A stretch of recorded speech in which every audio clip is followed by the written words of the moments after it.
So, hey everybody, and welcome to another episode of Jonnychipz Weekly. My name is John Lunn, aka Jonnychipz, and this is episode number 43 on Friday, the 22nd of October, 2021.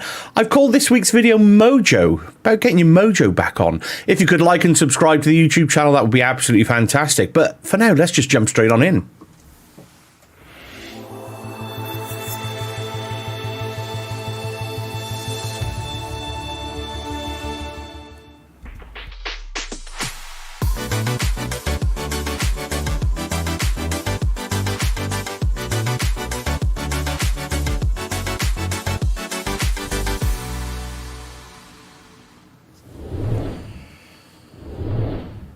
So yes, hello again everybody, and thanks so much for tuning in for this week's episode. As per usual, we'll get all your Azure news and updates of the week. We'll be talking a little bit about Jonnychipz on the side, the Welsh Azure user group, and of course, the weekly community call-outs. So without further ado, let's head on over to the desktop. Let's take a look at those community call-outs for the week. Okay, so on the run-up to Ignite, no community call, I can start the obligatory Ignite information guide, effectively. So yes, Ignite, Microsoft Ignite, the virtual event is happening on November the 2nd to November the 4th. If you haven't registered, head on over to myignite.microsoft.com and get yourself registered. It's a free event. There's going to be super content, huge amount of content over that 2-day period. I think in the UK, we're starting a little bit later, of course, because of the time zone, so it goes into the evening across. I think it spans 3 days, effectively. So go and check that out, get yourself registered, and enjoy the content. So sticking with the theme of community, obviously. Yeah, I was super stoked to kind of be asked to take part in this Tech Days event that's happening on the 15th with Cliff, with Pete Gallagher, and a whole bunch of other people we'll run through at the minute. But it's really taking a flight into IoT. So it's really around a bit of an end-to-end solution using an ESP32 chip, using C# to program that chip with the Nano framework to send data from that particular kind of microprocessor up to IoT Hub, up to Azure. And then it's about the processing of that data, the displaying of visualizations to make use of that data. It's going to be a super fun event. Like I say, it's full of really clever, great, brilliant community peeps. So go and check that out. Browse on over to aka.ms/techdays/IoT and go and get yourself registered. Like I say, I think the event is around about 2.5 hours long. It's a flight, so we're going to be following a real-life flight using this data. It's going to be super fun. Really excited to be part of it. Yeah, like I say, I'm super stoked to be part of it. So give it some support. Go and get yourself signed up and take a look at that. Moving on, yeah, there was some news around Windows 11 Iot Enterprise OS. Effectively, it's been GA'd now. So effectively, we've got access to a new version of Iot Enterprise in Windows 11. You know, what's new? Windows subsystem for Linux, so GUI. We were able to use that WSL on Windows 11 Iot Enterprise. Support for USB 4, Wi-Fi 6E. They designed the interface, so you've got a new modern interface in there, so we can build more accessible IoT devices. So, you know, there's a whole heap of features and functionality that have been brought into Windows 11 Iot Enterprise that you know is really exciting. I've not had a chance to use it and download it and play with it myself, but it's certainly on my list of things to do. So yeah, great announcement. Really brilliant to see that. Moving on, yeah, huge congratulations to Jamie Mcguire, really. This tweet came out the other day. He's been effectively, there we go, if I click on this link there, the Developer Insider Program. He's effectively been brought into that from Twitter Dev, which is a huge achievement. You know, super congratulations to Jamie. I know he's been doing some fantastic things with Twitter APIs and, you know, putting that information back out into the community so that we can all learn from it. And it's great to see he's been recognised for all his brilliant efforts, you know, certainly since I've been following Jamie. And, you know, if you stick around on the YouTube, I've actually got a conversation with Jamie coming up later into November. So we talk a little bit around that. But yeah, but for now, you know, huge congratulations, Jamie. Well done and thoroughly well deserved. It's brilliant to see that. And sticking with Jamie, he put this blog post out the other day, which I thought was really interesting read. I'd encourage you all to go and read that. So go and follow Jamie on Twitter, Jamie_Mcguire1. Browse down his feed. You'll see that he's got a link to his blog here and 20 things that he's learnt in 20 years as being a developer. So yeah, go and give that a read. Some really insightful bits and pieces in there. So yeah, thanks again, Jamie. That's been brilliant. Moving on. Okay, Mr. Shabazz, wow, you've been busy. I should have a whole section. In fact, I've got a whole section dedicated to Shabazz and what you've been up to. Brilliant to see. Shabazz has stepped over with Neil to co-host and run the UK Azure Virtual Desktop User Group, which is, if anybody doesn't know about that user group, go and check it out. It's got everything that you ever need to know and worry about, or get involved with that community from an Azure Virtual Desktop perspective. They've got some fantastic speakers, and we can see their next event is on the 4th of November, where they've got Christian Brinkhoff and Sander joining them to talk about, it's what's next in end user compute with Windows 365, the cloud PC. So that kind of that lightweight 365 offering that is kind of paralleled with AVD. But no, look, go and check them out. I mean, it's fantastic to see Shabazz has thrown his hat in the ring to go and help Neil run that community. So really excited to see where it's going to go. Congratulations. And of course, sticking with the theme of Shabazz, this also caught my eye. I know Shabazz mentioned this a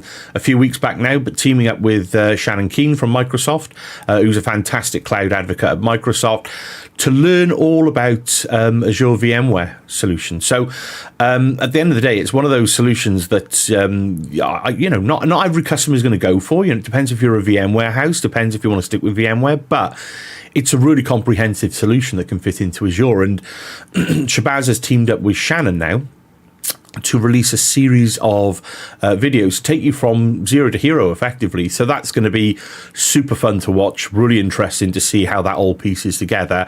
And I, for one, will be following along with that video series. And I suggest you do too, because at the end of the day, the more that you know about these things, what you can host, what you can do into Azure, especially around virtualization, like this partnership that Microsoft have now got with VMware, it kind of broadens your horizons a little bit and lets you know the art of the possible and the capabilities for, keeping your teams happy, keeping your investments in things like VMware rich and running into Azure. So yeah, great idea, great series. Look out for that. I believe episode 1 has been released now. I've not watched it. I did start to watch it, but then got distracted, as you normally do. Go and check that out. Go and sign up for subscribe to Shabazz's YouTube channel. Go and follow Shabazz. Find his feed. Go and do that. It'll be a super fun video series. And the final part of this is the Shabazz 5 minutes is wow, huge congratulations. So Shabazz and Victor have teamed up and they've authored a book, and it's fantastic to see. You kept that one really quiet, Shabazz. So SC400, so all about that Microsoft information protection piece. They've been working on it for the last few months now. It's up for, I believe, pre-order at the moment on Amazon. So brilliant to see. Yeah, pre-order on Amazon. Go and check that out. I mean, and congratulations both. That's a fantastic achievement. And as soon as that's out, I will be buying myself a copy. So yeah, super well done. Congrats. And I bow down in the presence of greatness. That's brilliant achievement.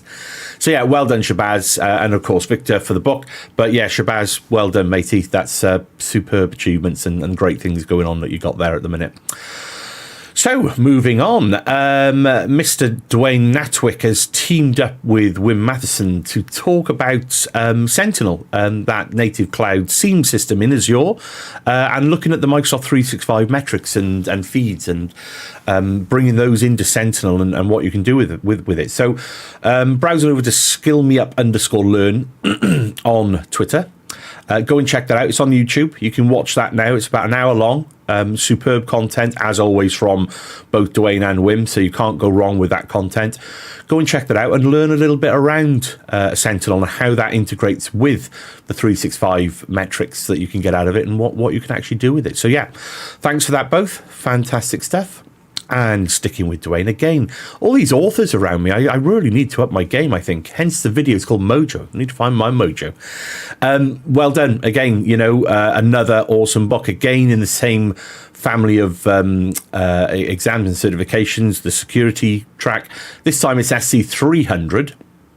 Which is that Microsoft Identity and Access Administrator exam that kind of, I guess, up until the SC exams, it kind of formed part of, you had the AZ 500, the MS 500, which were the kind of the security exams, but you also had, things like AZ 104, you had the messaging, the 365 administrator exams that kind of touched on a lot of these areas. So it's cool to see they brought out those security concepts and things into this SC range. So this book is SC300, all about identity and access administrating it's 365 and Azure. I guess that's the point. So it will be interesting to see how the other exams kind of change to kind of follow this track, because it looks as though, obviously a few months back, Microsoft released that range of security and compliance exams.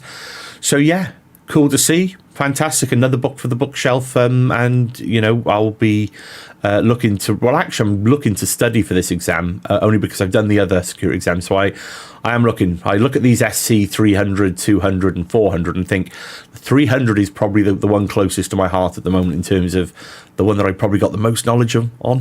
So yeah, great to see. Fantastic. So go and check that out if you're interested. Go and get that on pre-order as well. And congratulations to Dwayne for that book. And moving on, Mr. Jack Tracy. So I've been following Jack and some of the Microsoft colleagues' progress on, they've been developing this enterprise scale landing zone repo, which you can see there, github/azure/enterprise-scale.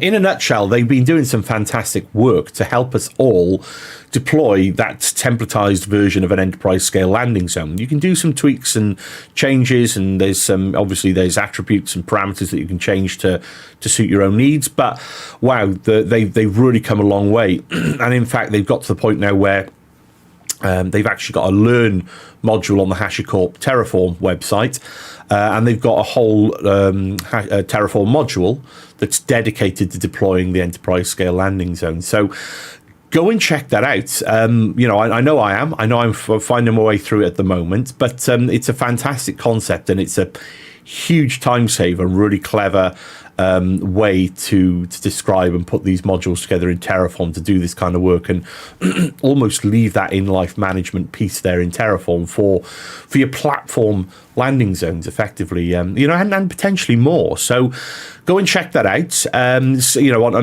Thanks, Jack. Like I said, I've been following that Git repo for a fair while now, kind of keeping up to date with it, using it on occasion, dipping into it, and trying to find my way around there. So yeah, go and check that out if that's of interest to you. And sticking with the same theme, I noticed Sarah Lean had released this video here with Arnaud. Apologies if I pronounced your name incorrectly. Not meant to, but fantastic to see. It's about using landing zones and how to use Terraform to deploy them. So go and check that out.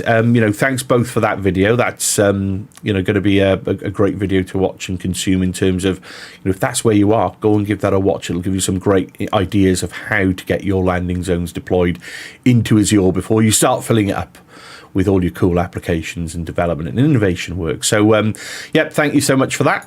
And moving on, the Bradford Cloud User Group are back. So they're back for their October user group, which is in 6 days' time on the 28th of October. Who have they got on? They have got Leiber Zahur, and they got Wesley. So they got Wesley Hartman. So that's going to be pretty cool. I'm going to do my best to join that one. So yeah, that's next Thursday. I'm actually on annual leave next week, but that won't stop me, I'm sure. Great to see that the Bradford Cloud User Group is back, obviously, after a little bit of a break over the summer, when I guess things died down a little bit, tipped down in terms of attendances and interest and, all the whole virtual burnout kind of thing. But I think we're all finding our mojo a bit now, aren't we? We're all, well, certainly I know Shabazz is. with the Bradford Cloud user group as well. I mean, there's no stopping some people, but yeah, great to see it's back. Look forward to that. Gonna get involved. Stay tuned to watch it, I guess. Go and sign up, RSVP, and join in the fun.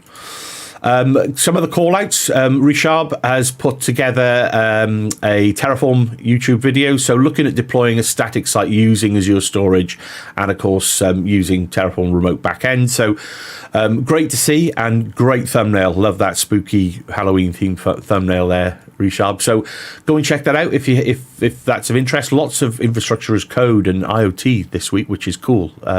Love all that stuff. So yeah, thanks, Richard. Superb. Thank you for that. And a couple of final call-outs in terms of big community events coming up. So the Scottish Summit, had the pleasure of kind of virtually being a virtual assistant last year. Call for speakers is open. If you are looking to speak and do that, it's great to see. The Scottish Summit was a fantastic event, albeit virtually. Last year, I believe this year is a bit of a hybrid event. So if you are looking to speak, and of course, the inclusivity of the event is superb as well. It's about encouraging those people that may feel that for whatever reason that they can't speak or struggle to get there. Look, if you are in that position where you feel that you want to speak, but for whatever reason you feel there's something blocking you, reach out to the guys and gals that run the Scottish Summit. Hell, reach out to me, have a chat with me if you like. I'm all for that. So I mean, in terms of inclusivity, great to see. Well done, congratulations to the Scottish Summit. Absolutely perfectly framed tweet there in terms of encourage those that may not feel that they can speak. Everybody's got a voice, and everybody should be able to use that voice. So reach out, go and sign up, get your session submitted. Look forward to seeing that next year, Scottish Summit. And final community call out, which is going to be an awesome month again in December. So Gregor Suti, Richard Hooper, every year for the last few years now, they've been putting on it's morphed. It's the festive tech calendar of 2021. It's open to everyone. The inclusivity is there. It's open to everyone, not just from a personal background, a global background, but also a tech background. So there's no dedicated tech track on this. It's it's an engaging, make up a fun session. Make it an educational session, whatever it is that you want it to be. Get it submitted, send it off to the team, and get involved, because that's always it's always a great event. I love watching as much of the sessions that I could last year. So congrats guys, looking forward to that kicking off in December. Okie dokie. So yes, there were a lot of community call-outs this week, and to be honest, there's been a lot going on this week, and like I say, I hinted towards it there, but getting your mojo back together is kind of like a big thing at the moment. And I think for me, I feel a little bit that I've achieved that. I've been through a little bit of a quiet period myself, busy with work, doing other things, and I think a lot of the time it is about finding your tracks again and getting back onto that mojo, that get it up and running. So I think what we'll do now, we'll have a quick look at Jonnychipz on the side. Let's jump on over. So yeah, this particular in conversation with video seems to have gained a lot of traction. Absolutely fantastic to get the chance to speak to Mike Pfeiffer for a start. He put together this, he pushed this out via cloudskills.fm. He's got that up as episode 132, I believe. But yeah, you can see there just by this little video snippet, it was such an intriguing. I saw Mike do a talk on, kind of his own journey and how he kind of got to where he is now. And it resonated so well, it resonated, a lot of things resonated. And I reached out to Mike and said, Mike, can we do a video, a chat? Because, there's so many fantastic insights he had, and I just wanted to bounce some ideas off him. So that's what this video was about. And like I say, it's been finding a little bit of traction recently. So if you haven't seen it, go and check that out, because, lots of people are responding really positively to it. So, huge thanks to Mike for being an absolutely awesome guest for a start, as well as an awesome human being. So go and check that out. And of course, as it is Friday, we've got another episode of In Conversation With. But firstly, if you missed this one, go and check it out. But thanks for my guest last week, Antonio Lofiego. We were talking all things from 100 Days of Cloud. We were talking about what it means to be like a machine learning and analytics engineer, effectively, because that's the space that Antonio works in. Super fun chat, great guy, and of course, he's one of the trio that have got the podcast with Gwyneth and Richard as well. Go and check that out if you have missed that. But tonight, my guest for this evening is Mr. Anthony Bartolo. So, yeah, I mean, super fun. Anthony's one of those advocates and people work for Microsoft, of course, that I've always followed, kind of watching his videos, watching the content, the engagement that he puts out with the community.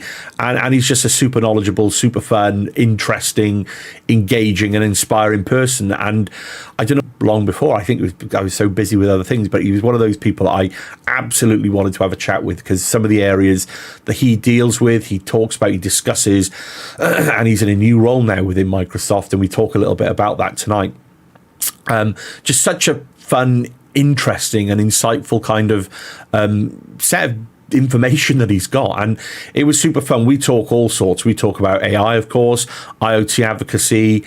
We talk about a few of the projects that Anthony has been involved with over the years, and how he kind of got into this whole IoT space and machine learning and artificial intelligence. And like I say, it's just a fun, engaging chat. So yeah, that's tonight. Please, be great to see you. It'll be going out across all the relevant socials. But 6:30 tonight, if you can join us, jump into one of the chats. Please like and subscribe the channel. It'd be awesome. And stay tuned for that. And like I say, over the last few weeks, it's really been a bit of a whirlwind. So got quite a decent set of guests lined up from this Friday. So starting with Anthony tonight, but you can see, if you browse down now, you can see all the remaining guests that we've got lined up through November as well. Like I say, this is going really well at the moment. The guests that I've had on up to now have been absolutely fantastic. But I think it's like anything. You can put up these chats and in conversation with. And I've learned so much by speaking to so many awesome people over this year that I feel look, I want to share it with the rest of the community for everybody to kind of get out of it what I'm getting out of it. And look, I've got some slots free in December, so if you do want to speak or you've got something to say, please do come in. But it's approaching the year, almost a year that I've been doing this series for now. Certainly in terms of videos, I've kind of released one a week for the last year, including these weekly videos as well. I've been doing one a week every Friday since January this year. So I'm really excited to reach that year mark. And look, I'm probably after a little bit of feedback, if I'm being honest. Do I carry on? Do I stop? Do I change? Lots of thoughts go through my mind. I love doing these videos, both the In Conversation With. You can see I've got awesome guests coming on. And of course, the weekly videos. But, do I continue past Christmas and the New Year into 2022, or do I change it up? So answer on a postcard, please, if you can. But yeah, anyway, other things I've been up to this week. Managed to, still flex my messaging skills and recertify for that 365 Messaging Administrator exam, which was cool. 20 questions, open book. A couple of little tricky ones in there that I had to scratch my head around. But yeah, really great exam, and pleased to kind of tick that one off and renew for another year. And like I say, with regards to YouTube, when I first started, I had an aim of getting 300 subscribers, basically, and 21 being the year. I wanted to get 300 subscribers.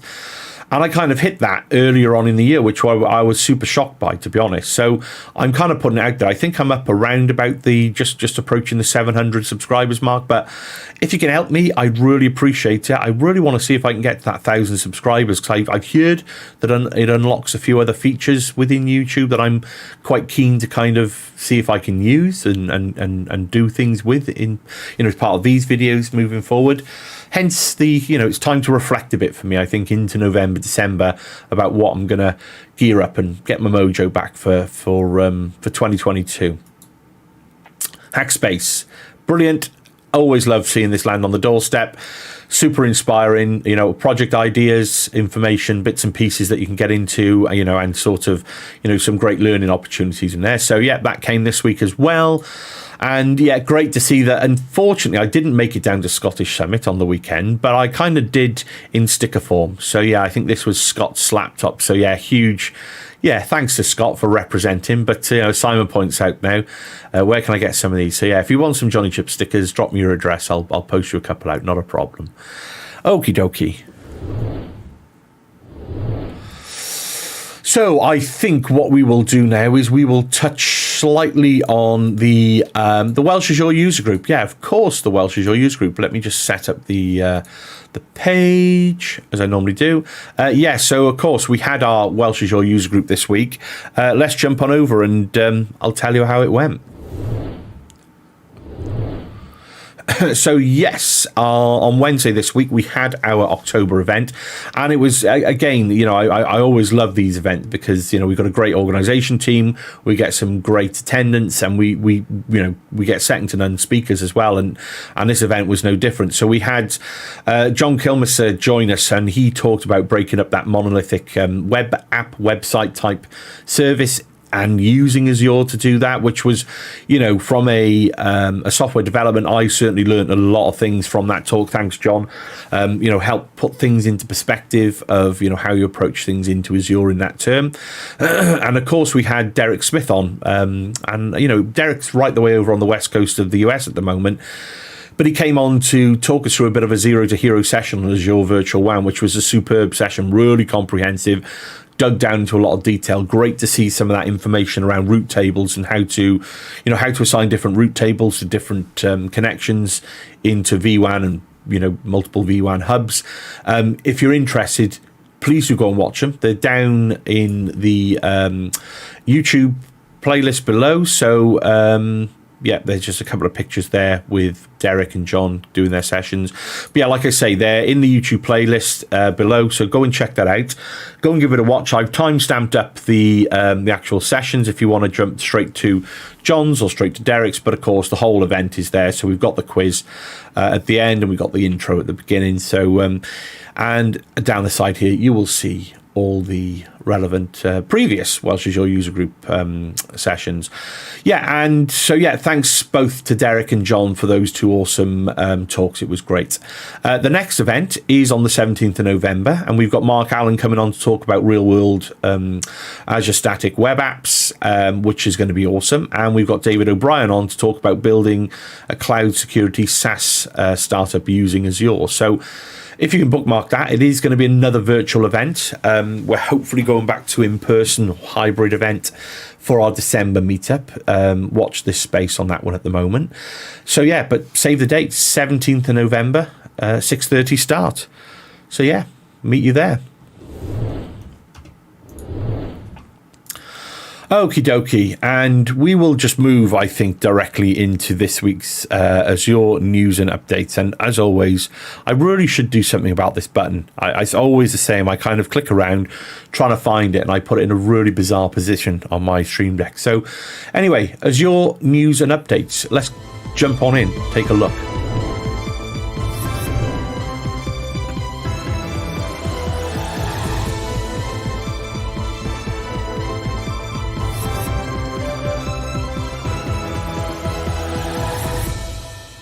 Hello again, everybody. I'm in my little newsroom. So yes, Azure news and updates for this week. So it's the 22nd of October. So the previous week, I take a look at the previous 7 days and see what's been released into public preview or into GA. So without further ado, let's jump on over. I think we've got about 8 or 9 different announcements from this week, which is cool. So let's start off then. So in preview, OCR Read supports 122 languages in the Cognitive Services Computer Vision public preview, which is awesome. So there's OCR support, so that that recognition, that text recognition and conversion into a digital format.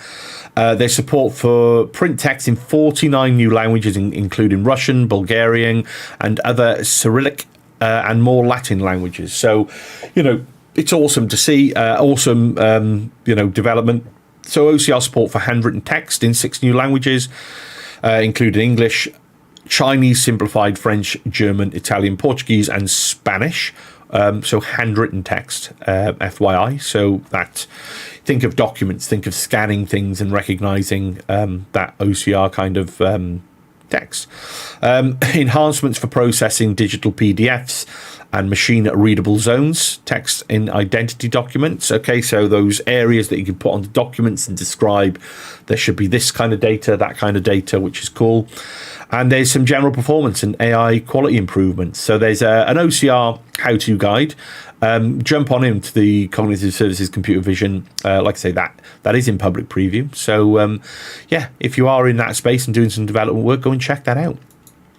Moving on, we've got a GA announcement, cross-region replication for Azure Netapp files.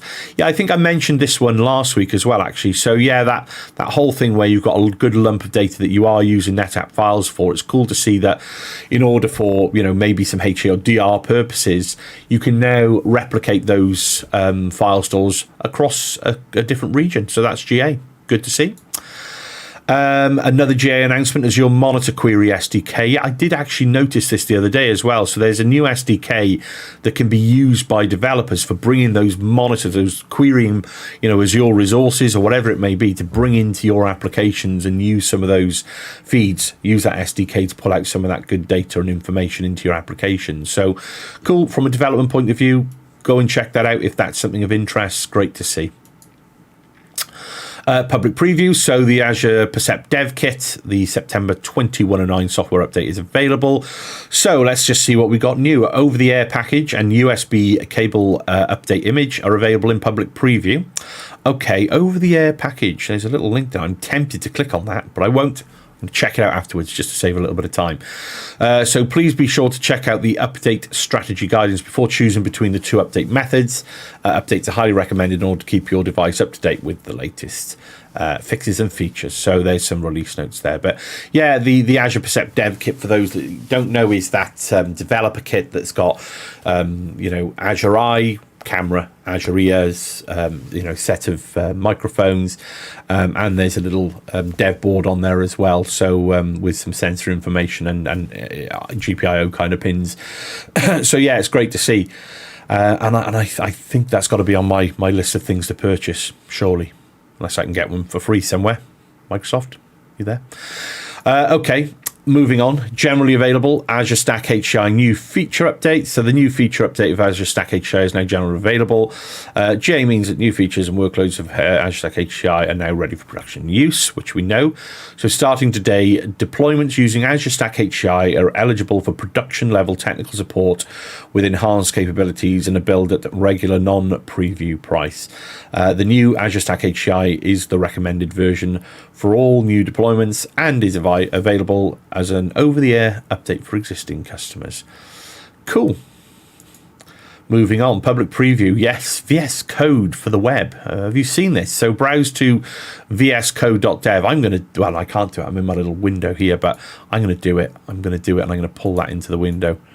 How cool is that? How cool is that? Let me try and drag that out so you can actually see it. Oh, I've got to make it the size of my window now, haven't I? But there we go. How cool is that? So we've got VS Code from a web browser, and you can actually open folders up from your local computer, which is absolutely fantastic. VSCode.dev. What else do you need to do now? I'm presuming, yeah, there's extensions, so you can install extensions. It's VS Code in a web browser. I'm flabbergasted. That's amazing. That's brilliant. I mean, what more do you need now? Go and do your. I know we had GitHub code spaces, which essentially is VS Code running in a container from GitHub over a browser. But there we go. You've got it in your own browser now by going vscode.dev. Anyway, look, that is there. You can see it's in preview at the moment, but wow, that's going to be cool. So let's just see. So it's announced in a public preview. The new web-based code editor runs entirely in your browser with no install. Everyone can use VS Code for the web for free at vscode.dev to quickly open and browse source code on a local machine or hosted on GitHub or Azure repos and make commit lightweight changes. Fair enough. You're not going to be doing your your huge production kind of coding on there. I'm guessing maybe you can.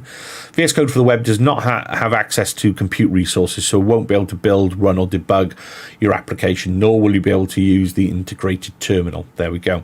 So VS Code for the web can be upgraded to a GitHub Codespace instance. In those cases, when you need to leverage more complete VS Code experience, including the ability to build and debug code, use all VS Code extensions or access the integrated terminal. Additionally, you can start working on the web to continue your work on VS Code. So yeah, I mean, it just looks as though VS Code on the web, like it says there, if you've got some minor quick changes or just need to review some code, you know, in a VS Code environment, but maybe you don't have it installed locally, then you can do that. You can spin that up. You can make lightweight changes, commits. Clearly, there's not the full range of extensions available in the web, but it looks as though you can push that into a GitHub Codespace at some point if you need to.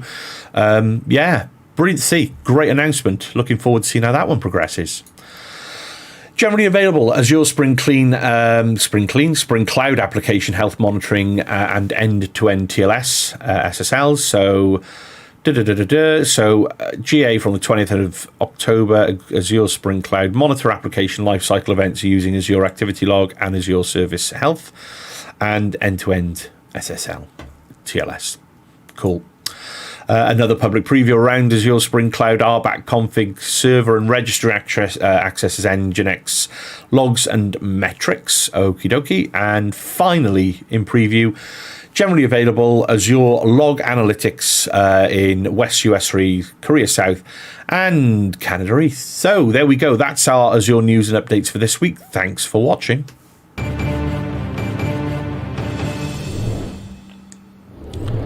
Okie dokie. So we are at the end of the show. Thanks everybody for tuning in this week. Hope you've enjoyed the show. But yeah, like I say, please do leave me some feedback and comments on what you think I should do. What should I do going into 2022? I'm really looking for some inspiration, get my mojo back on the go, maybe change this show up a little bit, maybe do something different, maybe change the show completely, do something completely different. I don't know. You know, looking for some inspiration. Hopefully you're getting something out of these shows. I know I do. You know, I get the chance to thank the community for all the great stuff that they're doing. I get the chance to tell you a little bit about what I've been up to, and of course read through this week's Azure news and updates, and let you know what's going on in the user group that I run and organise. So it's almost like my little bit of counselling for the week. What have I been up to? What's been going on? You know, what things have I got coming up? So like I say, when I've got those things, I thought it was a great idea to kind of try and share those experiences with the community, so you can kind of see you know, the view of Azure and the view of the tech industry from, you know, my lens, you know, the kind of things I'm doing. You know, clearly I'm not talking about the stuff that I've got going on in work. I can't talk about that kind of stuff, but, you know, there's, you know, basically you're getting to see the kind of things that I get up to, short of my personal life with my family and of course my work life, which I couldn't talk about really anyway. So yeah, hopefully you're kind of getting a bit of an idea of those bits and kind of fills the gaps. And look, you know, like I say, I'm really keen to hear anybody's thoughts or ideas behind this show. But anyway, yeah, been a little bit of a longer show this week. Thanks for sticking around. Like I say, please do tune in this evening for the next episode of In Conversation With. Please do subscribe to the channel. That would be awesome. But for now, I've been John Lunn, and thanks so much for watching. See you next week.